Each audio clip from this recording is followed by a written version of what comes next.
एक ही देश में दो व्यवस्था आप चला रहे हैं। ओपीएस पाना है तो इस सरकार को भगाना है। और अभी तमाम राज्यों की विधानसभा चुनाव हैं, उन पर भी इसका बहुत बड़ा व्यापक असर पड़ने जा रहा है और हमारी टीम लगातार लगी है। ये वेलफेयर स्टेट को बिजनेस स्टेट बनाना चाहते हैं। बाहर वाली बात बिल्कुल झूठ है, नीयत का सवाल है। इनकी नीयत नहीं देना है कि जो पॉलिसी है वो पूंजीवादी व्यवस्था के लोग हैं।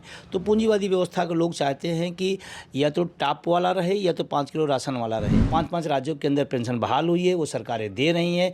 मैं तो कहता हूँ राजस्थान और छत्तीसगढ़ में आपकी सरकारें हैं, अगर वो सरकारें दे सकती उत्तर प्रदेश सहित देश के तमाम कर्मचारियों के साथ दुर्भाव आप क्यों? पुरानी पेंशन बहाने की लड़ाई बहुत दिनों से चली आ रही है, लेकिन उसका असर इधर मोदी सरकार पर नज़र नहीं आ रहा है। तीसरी बार प्रधानमंत्री बनने के बाद भी पुरानी पेंशन पे सरकार की तरफ से किसी प्रकार की कोई घोषणा नहीं की गई है। हमारे साथ अटेवा पेंशन बचाओ मंच के प्रदेश अध्यक्ष, एनएमओपीएस के राष्ट्रीय अध्यक्ष विजय कुमार बंधु जी हैं। अब पेंशन की लड़ाई में क्या कुछ तब्दीली करेंगे, क्योंकि पुरानी जो लड़ाई आपकी आ रही थी उसका असर बीच में कुछ दिखा कुछ प्रदेशों में, लेकिन केंद्र सरकार को कुछ उसका असर नहीं हो रहा है। तो अब किस तरीके की लड़ाई आप लड़ने जा रहे हैं? देखिए, असर नहीं हुआ ये तो हम नहीं मानने को तैयार हैं। हाँ, ये है कि ये सरकार संवेदनहीन है, ये सरकार तानाशाही प्रवृत्ति रखती है, ये बात बिल्कुल सही है।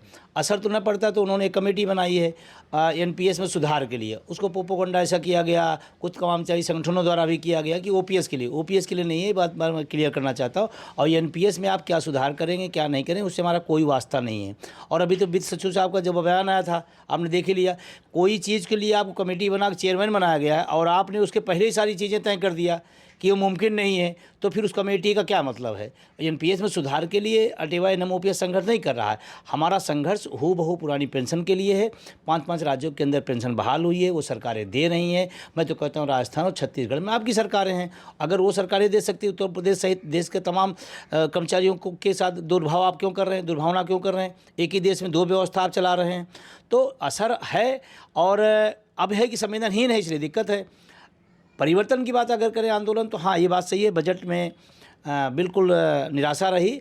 और अब हमारी टीम और हम सब लोग इस बात पे आने को तैयार हो रहे हैं कि ये सरकार शायद ओपीएस दे ना, और अब ये क्लियर हो रहा है। और सिर्फ हम ही नहीं है, देश का हर कर्मचारी कह रहा है, तो उसके अंदर एक आ रहा है कि भाई ओपीएस चाहिए तो इनको हटाइए।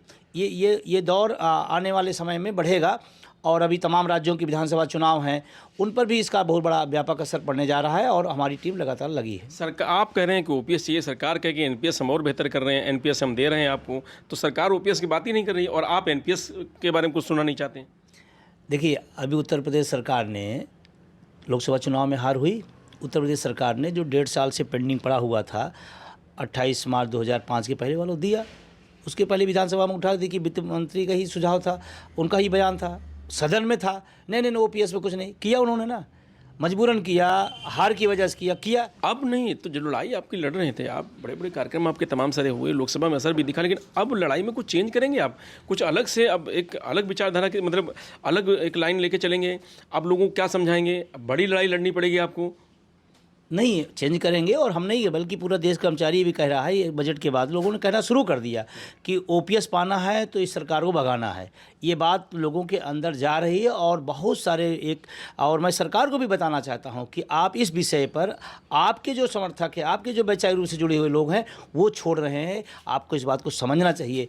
और सरकारें लोग बनाते हैं, अगर लोग ही इससे नाराज़ होंगे तो निश्चित रूप से आप पर असर पड़ेगा। और आने वाले जो 27 का चुनाव यहाँ पर उत्तर प्रदेश में है, इसमें बहुत बड़ा व्यापक असर पड़ने जा रहा है। और वही लोग डालेंगे जो कल आपको वोट दिए थे, आज वही ओपीएस के नाम पे आपके वोट के खिलाफ जाएंगे।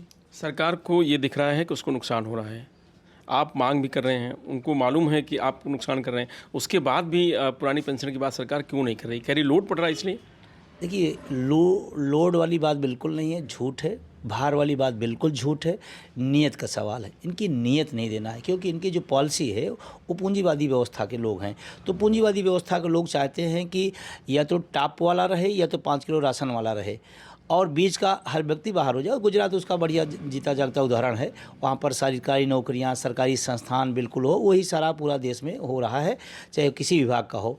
तो इनकी सोच में नहीं है। और बात भले संविधान का शपथ लेकर कहते हैं, जो वेलफेयर स्टेट को, ये वेलफेयर स्टेट को बिजनेस स्टेट बनाना चाहते हैं।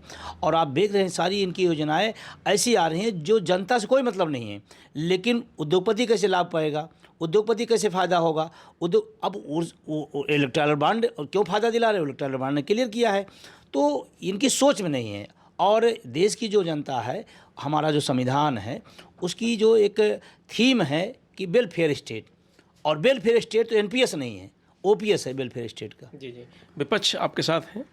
नहीं, विपक्ष के लोग लगातार पुरानी पेंशन के मुद्दे को आपने देखा होगा, चाहे उत्तर प्रदेश की विधानसभा में हो, विधान परिषद में हो, चाहे संसद के अंदर हो, या तमाम और राज्यों के अंदर हो, लगातार विपक्ष इस बात को उठा रहा है और कह रहा है। और मुझे तो खुशी इस बात की है कि एक समय कोई नहीं सुनता था, आज हर दिन सदन में होड़ मची हुई है कि पुरानी पेंशन, पुरानी पेंशन। ये सुखद एहसास है, ये आंदोलनों का असर है, ATY MOPS के संघर्षों का ये असर है। और अभी आपने देखा भी होगा, हम संसद में गए थे और वहाँ तमाम सारे सत्ता हो, विपक्ष हो, सबसे मैंने डिमांड की और उसका व्यापक असर बड़ा रोज उठ रहा है। और देश की सभी पंचायत में अगर ओपीएस उठ रहा है तो ऐसा नहीं प्रधानमंत्री अननोन है, वित्त मंत्री जी अननोन है। अगर रोज उठ रहा है तो निश्चित रूप से वो भी है। लेकिन अब जिद है, अब जिद हो सकता है कि उनके गॉडफादर रहे होंगे माननीय अटल बिहारी वाजपेयी जी, हो सकता है इसलिए उनको हो रहा वापस करने में। लेकिन इस देश की जो 1 करोड़ से ज़्यादा एनपीएस कर्मचारी वो तय कर लिए हैं और वो ओपीएस 100%, 110% हम कहते हैं इस देश में वापस आएगा। हाँ, एक तैयारी हो रही है लड़ाई की। बिल्कुल तैयारी, पूरी तैयारी है। और असर भी आने वाले समय में अगर यही जिद रहा तो कई राज्यों से बाहर जाएंगे। चलिए, तो ये बंधु जी, इनका कहना है कि सरकार की मंशा ही नहीं है कि पुरानी पेंशन बहाली की जाए और बिना वजह जो एनपीएस है उसकी बात की जा रही है। कर्मचारी अपनी पेंशन लेके रहेंगे और अब बड़े स्तर पर और एक तैयारी करके सरकार के खिलाफ अब लड़ाई लड़ी जाएगी। सरकार हटा के ही ओपीएस लिया जाएगा।